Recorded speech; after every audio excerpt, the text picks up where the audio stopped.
Shalom saudara-saudari, selamat malam. Perkenalkan, nama saya Janesha Purba. Pada kesempatan kali ini, saya akan membawa atau menyampaikan perenungan firman bagi kita saat ini. Saudara-saudari, Bapak Ibu yang mendengarkan renungan ini, kita tahu bersama pada saat ini kita masih dilanda oleh pandemi virus corona. Banyak hal yang kita alami, bukan? Ada suka maupun duka. Nah, tapi saya mengajak kita semua tetaplah bersukacita senantiasa, tetap bersyukur dengan semua keadaan yang ada dalam kehidupan kita. Nah, pada saat ini saya membawakan satu perenungan firman Tuhan, yaitu dengan tema yang saya beri, di balik doa yang salah. Yuk sama-sama kita buka Alkitab kita dari Yakobus 4 ayat 3, yaitu atau kamu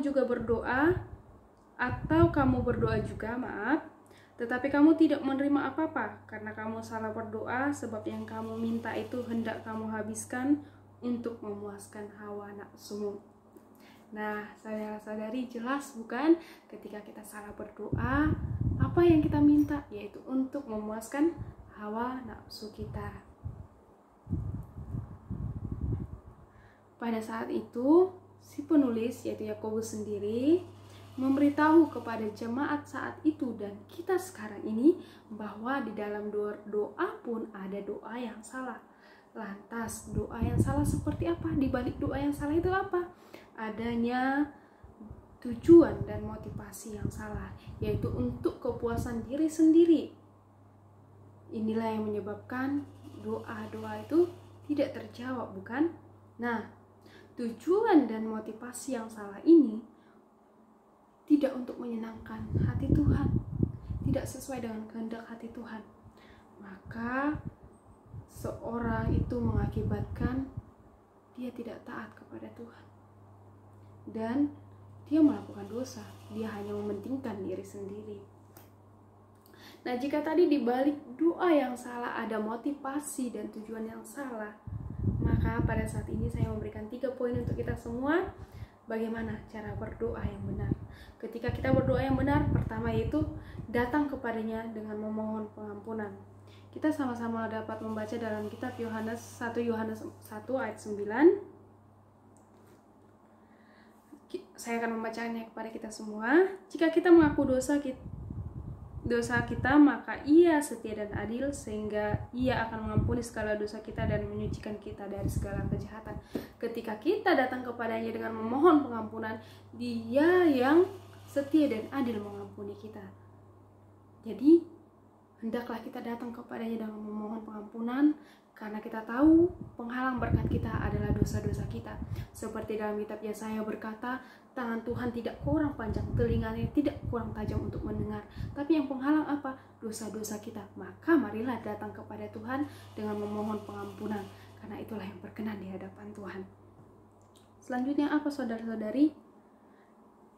Yang poin kedua, marilah kita datang kepada Tuhan dengan merendahkan diri kita dan merendahkan hati kita. Saya pernah mendengar dan di dalam kitab Lukas 18 ayat 9-14 berkata bagaimana pemungut cukai dan seorang Farisi datang ke hadapan Tuhan. Bagaimana seorang Farisi datang ke hadapan Tuhan dengan bangga, mengakui semua kebaikannya, mengakui tindakannya dalam kehidupannya, dan membandingkan dirinya dengan orang lain. Dia meninggikan dirinya di hadapan orang lain, di hadapan Tuhan dan di hadapan orang lain. Ternyata hal itu tidak berkenan di hadapan Tuhan. Lantas bagaimana seorang pemungut cukai datang kepada Tuhan? Dia datang kepada Tuhan dengan merendahkan dirinya, merendahkan hatinya. Dia bahkan tidak mampu mengadah ke langit. Dia tidak mampu mengadah ke Tuhan, melihat Tuhan. Bahkan dia memukul dirinya berkata, Tuhan ampunilah dosa-dosaku. Saudara-saudari tahu apa yang berkenan di hadapan Tuhan? Yaitu orang pemungut cukai itu. Dia berkenan di hadapan Tuhan karena dia datang merendahkan dirinya, mengakui kelemahannya, mengakui ketidakberdayaannya tanpa Tuhan.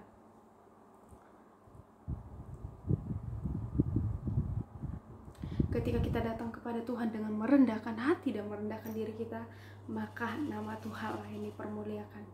Selanjutnya bagaimana? Jika tadi kita meminta untuk memenuhi kepuasan hawa nafsu kita, Maka marilah kita berdoa meminta sesuai dengan kehendak Bapa. Kita tahu bersama Tuhan Yesus berdoa berkata, jadilah kehendak-Mu. Di dalam doa Bapa kami juga, jadilah kehendak-Mu. Kita diajarkan untuk meminta kehendak Tuhan yang terjadi dalam kehidupan kita. Bahkan saya pernah berkata di dalam sebuah kutipan, ketika saya berdoa, saya berbicara kepada Tuhan. Ketika saya membaca Alkitab, Tuhan berbicara kepada saya. Berarti untuk mengerti kehendak Tuhan, kita harus mendengarkan suaranya Tuhan.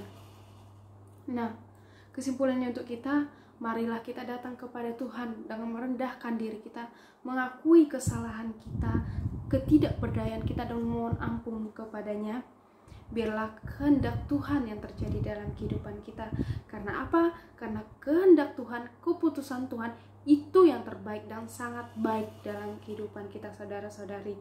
Aplikasinya bagi kita semua, marilah kita tahu bersama, sebentar lagi kita akan memasuki tahun baru dengan lembaran baru. Marilah kita datang kepadanya dengan merendahkan diri, memohon pengampunan, meminta sesuai dengan kehendaknya.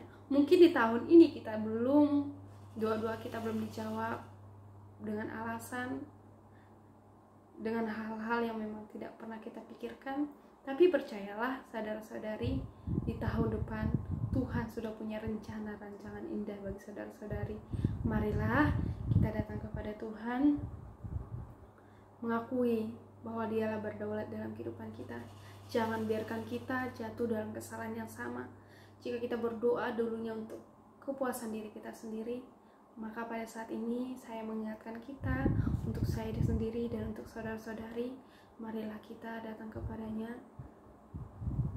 dengan cara berdoa yang benar, sesuai dengan kehendaknya, dan memuliakan namanya. Biarlah perenungan firman ini kita dapat lakukan, bukan hanya menjadi pendengar saja, tetapi kita juga melakukannya. Sebab firman Tuhan berkata, diberkatilah orang yang mendengar dan melakukan firman Tuhan. Demikian perenungan firman Tuhan pada saat ini. Shalom, Tuhan Yesus memberkati kita semua. Tetap semangat, selamat hari Natal dan tahun baru untuk kita semua.